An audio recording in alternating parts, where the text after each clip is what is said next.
guys, welcome to my channel. If you're new, my name is Din and I'm going to show you how to prepare your ingredients, mix the spices and then cook the dish. Very simple method I'm going to use, so please follow the instructions carefully. So let's cook. Hi and welcome, I'm Chef Din and today I'm going to show you how to cook a staff curry. Now I've cooked so many staff curries in my time, well, I can't remember how many, but what is a staff curry, you may ask? Well, staff curry is halal meat because in the old days all the meat you used to get in the restaurants from the suppliers were not halal, so the people working in the restaurants couldn't eat that meat, so they would have to buy separate meat from the butchers, like Indian butchers, where they would buy a whole sheep or loads of chicken, and they would have that as their main meal of the day. So that is why you have a staff curry. But basically a staff curry is a traditional curry, and they cook it when they start work, so everyone can eat after work, and it's very easy and it's very quick as well, and it's very tasty. So this you must try. So let's begin. Chop up 2 onions, roughly about 350 grams. Slice them up nice and thinly so they cook easy. Once we've done this, then we're going to just add to this all the other ingredients we will need.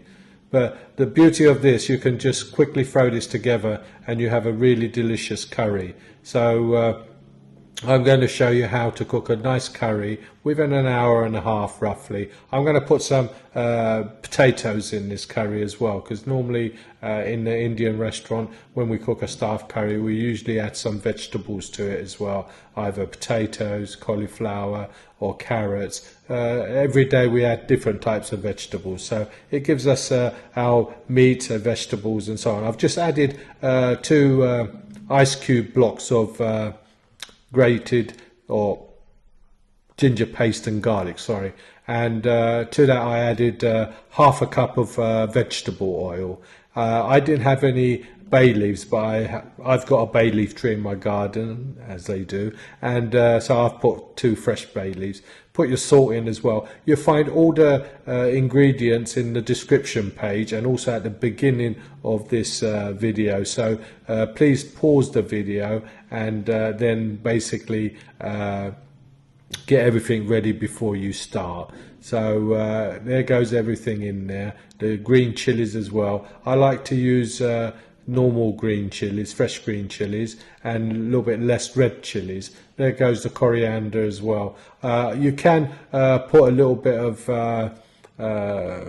red pepper and a tomato, which I'm going to put in later. So let's put that on. What we're going to do, we're going to stew this down for a little while. So bring it up to the real heat and then just turn it down a little bit, not too much, and we're going to stew it down to where the onions are nice and soft. The process shouldn't take too long, and I reckon roughly about 15 minutes we're going to keep stirring and stewing this down before we add the meat. Keep stirring the onions and make sure that the onion don't stick to the bottom. What we don't want it to burn at all. So just keep stirring it. The whole process will only take 15 minutes before we add the meat. So this is the part where you have to keep an eye on it. So basically we're coming back to it every few minutes now and just stirring and kind of softening the onions and caramelizing them as they cook in the oil and the garlic and the ginger and the green chilies and so on. But then we're going to add our tomato I mentioned before. I'm going to add a whole tomato and some red pepper. This will really give it a nice flavour. If you don't like red pepper, just don't add it. So I've got it, so I'm adding it. Now what I'm going to do is also at this stage is add the meat as well. So what we're going to do is just stew the meat and the onions just for a few minutes, and then it's ready for us to add some water. Give the meat a stir and let the water be released from the meat before we go to our final stage.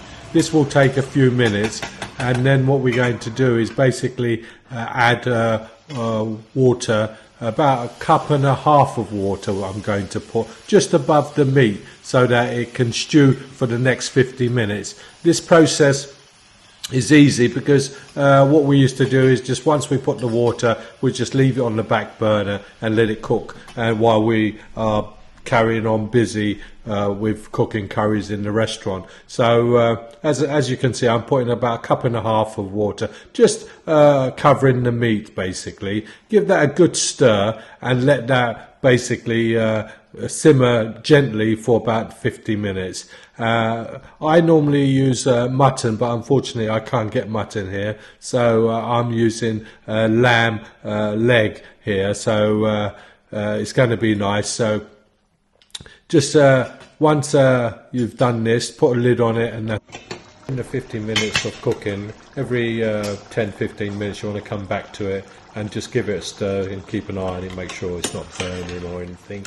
And then we'll come back to it after 50 minutes when it's be ready to add our spices.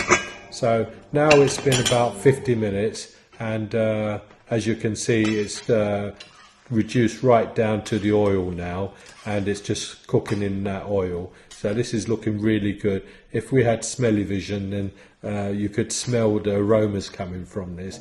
Now we add our spices and give that a good stir, and also we're going to add our potatoes as well. Now at this stage you can add any vegetable you like. I'm adding potato because that's one of my favourite in a curry. So what we're going to do is just give it a good stir and let the spices all fry in that oil before we add our water. This only takes a matter of 5 minutes. Just keep stirring it. We want to kind of fry all the spices to make it really tasty. So now we're ready to add our water. I'm going to add about 3 cups of water to this in total, but look at the thickness you want in your sauce. If you like it really thick, then you can add less water, but I like it semi thickness. So as you can see, it's needs a little bit more water, because remember, as it cooks down, it will just reduce more. And basically what we're going to do is cook this for another 20 minutes on a really low heat, and a lot of the water the potatoes will take as well, so you still get a lovely rich sauce.